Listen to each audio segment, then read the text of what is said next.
પ્રહલાદને ખબર છે અંદર મારો ભગવાન છે, નારાયણ છે, એટલે પ્રહલાદજી નથી ડરતા હો. અરે સાહેબ, નરસિંહ પુરાણમાં તો ત્યાં સુધી લખેલું છે ભગવાને જોરથી હુંકાર કરીને તો દેવતાઓ હોતે ઢળી ગયા, શિવજી હોતે ડરી ગયા. લખેલું છે કાળનો કાળ મહાકાળ કહેવાય. એ મહાદેવજી પણ ડરી ગયા ભગવાનનું ભયંકર રૂપ જોઈને. પણ પ્રહલાદજી ડરતા નથી. આ વાત ઉપરથી એક વાત નક્કી રાખજો, એ ભક્ત થાવ ને પછી કોઈનાથી ડરવાની જરૂર નથી. અને ભક્ત થઈને માળા કરીને જો ડરતા હોય તો સમજી લેજો આપણે સાચા ભક્ત નથી. ગીતાનું સૂત્ર છે અભયમ સત્વ સંસ્કૃતિ. ભગવાન કહે છે મારા ભક્ત કેવા હોવા જોઈએ તો કે એકદમ અભય હોવા જોઈએ.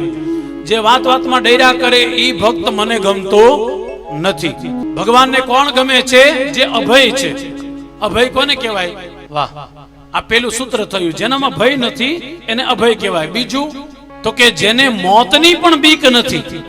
અચ્છા, તો બીક કેની હોવી જોઈએ આપણને? પૂજ્ય ડોંગરે બાપાના શબ્દ, બીક રાખો તો એક જ વસ્તુની બીક રાખો, એનું નામ છે પાપ.